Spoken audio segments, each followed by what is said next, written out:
whenever I speak, I always repeat an affirmation from A Course in Miracles.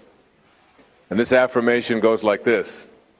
It says, if you knew, it doesn't say if you believed, it says if you knew, a knowing means an absence of doubt. If you knew who walked beside you at all times on this path that you have chosen, you could never experience fear or doubt again. And I remind myself of that as I take the microphone.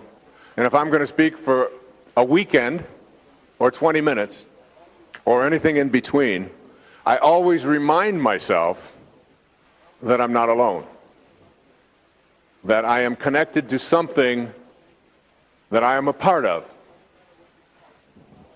And it doesn't matter what you call it.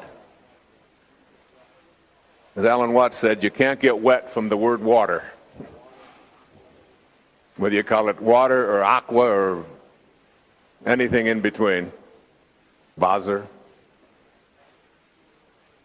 It's not what you call it that will make you wet. It's the substance of it. So whether you call this God or soul or spirit or consciousness is of no consequence. And it's shifting into that knowing. I've often said that when Jesus would approach a leper, he wouldn't go up to the leper and say, you know, we haven't been having a whole lot of success here with leprosy lately. It's really running rampant here. There are noses falling off, there are fingers in the ditch. This is not a pleasant sight. But I've got some advice, and I've got some herbs. And if you listen to my advice and you take these herbs, you have a 30% chance of surviving over the next 5 years. He would never say that. He said, walk. You are healed. Rise. And healing would take place. And even the least among you can do all that I have done, and even greater things. And it's a very intriguing kind of idea. This notion of being in a state of mind in which you can have a knowing that is so profound that doubt can never enter into it. Now you have this knowing.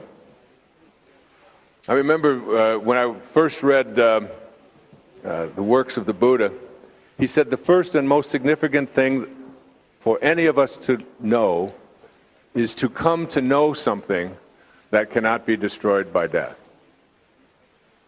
The most important thing that you can learn in your life, said the Buddha, is to come to know something that cannot be destroyed by death. Jung put it this way. He said the telling question of your life is your relationship to the infinite. If you have one, you are on a path of higher awareness. If you don't, you're not.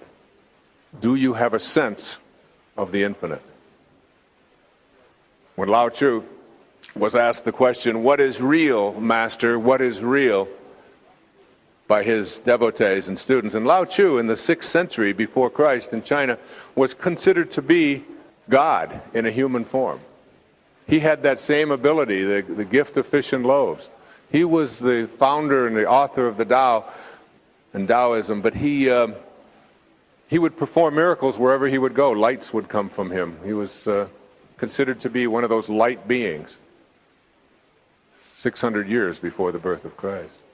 And when they said, what is real, Master? What is real? He said, that is real which never changes.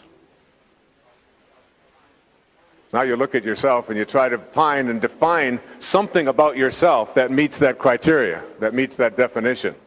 What about you has never changed? Is it your body? Certainly not mine. I hold a hair up on the pillow in the morning. Say to my wife, honey, this is the metaphysical question. Final answer. What held it in yesterday? We have no idea. I've had this experience several million times, all right? So the part of us that has never changed isn't even what we're aware of. It isn't even our mind. Our mind is changing all the time. The part of us that has never changed is called awareness. Awareness. Not what you're aware of, but awareness. And awareness is the unchangeable. It's the part of us that when we begin to live from there, we begin to make dramatic shifts in our consciousness and in our lives. When people ask me what my view of God is, I always say I always see God as the ocean, and I see myself as a glass. And if I take this glass and I dip it into the ocean, I say, what do I have here? What I have here is a glass of God. It's not as big, and it's not as strong, but it's still God. And just like a wave on the ocean is what the ocean is doing, we are all what God is doing.